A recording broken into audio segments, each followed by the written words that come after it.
Hi everybody, my name is Liz Rivera. I'm the Gem State Medium. Welcome back. This video is going to drive me up the wall. Let me straighten this. Hold on. Good still. Okay, that's better, I think. Anyway, let's talk about Chad Daybell. I'll try to make this quick, which honestly I don't think I can. I have started this video, I'm not kidding, probably 15 times. And then I just shut it off and delete everything just because I feel like it needs to be this cautionary note to that reading I did in my last video. Because there's the part of Chad that I don't think too many people, at least that I've seen, has addressed, which was his claim of 2 near-death experiences and becoming basically a medium, a visionary, being able to communicate with the dead, with the other side, because his veil was torn, so then he could see the other side. And then he started writing books and created a bit of a following, and was even a keynote speaker to some of these people who were preppers, I guess is what they're called. This is kind of a new little thing for me to learn about.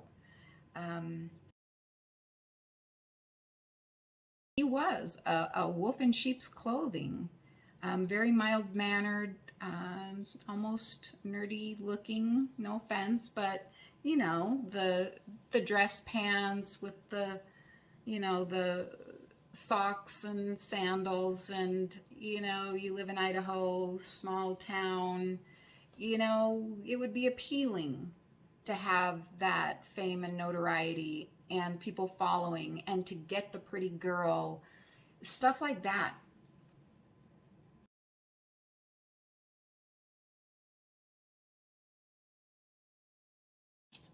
Chad wanted power. He wanted money, insurance money. He wanted children out of the way, or whatever they were doing. It was so dark, and that's what came back, and that's so many people surrounding him and Lori have passed away. I mean, he talked about the Bible and wanted to be the select few for the second coming or whatever, or the end of days. But what he was looking for was how to rate people, whether they were zombies or not, if they were dark, if they deserved to die. That's horrible intent. And when you have dark intent, you're only going to get back dark energy, dark spirits. No good is going to come from any of that. Apparently there are people out there that say they were stunned when they found out Chad had dead children buried on his property of his new wife. They would have never guessed. I think that's the most terrifying part of all. And he did it all under the guise of he was a prophet and he could see the other side and heaven and all this stuff. Anyway, if you're seeking, you know, a message from the other side, looking to get closer to God or your higher power, whoever that may be cautious with who you're talking to, and just know there's always that possibility that they could be that wolf in sheep's clothing. And question things. If they start saying things that seem so bizarre, or if you just have that little bit of something's not quite right, or if they just flat out say somebody needs to die or they're a zombie, you don't have to stay and listen to it. You don't have to come back. They're not normal. They're not good people. It's not a good place to be. You don't need to entertain them. Not one more minute. Leave. It seems like Chad did a lot of talking about God and saving the people and leading them to a safe place and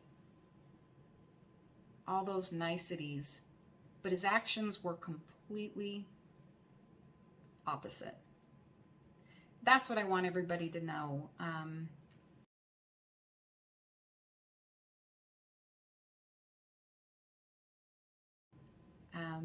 I'll see what I can do with this video because it is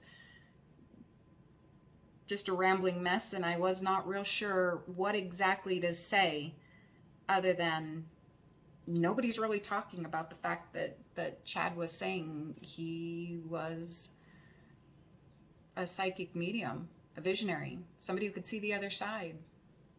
I mean, he pulled that whole thing into the church aspect part of it, and had people follow him, and then people started dying.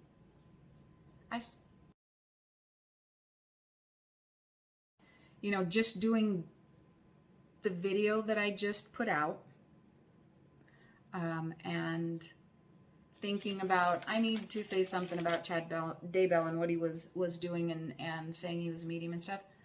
I have had nightmares every single day that I've worked on this.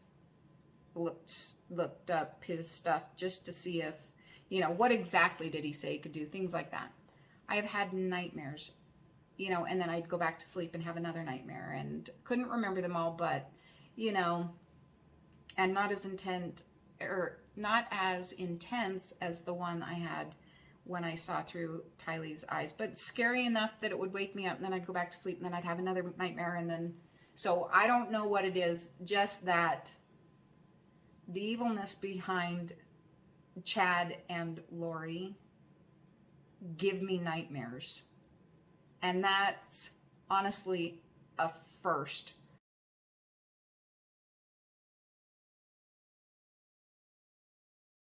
I mean, it's dark. And that's what I hope nobody else finds themselves entangled in and don't realize it until it's too late. I think a lot of their friends did and were mortified when they found out how dark and evil they were. So let that just be a cautionary note, like I said. And I just thought everybody needed to think about that aspect of Chad Daybell. All the bad things, yes, but also he was doing this stuff that we all like to follow and know more about the other side. So know that there's bad there too. So always best intentions. Okay? Anyway, I'll talk to you guys later. See ya.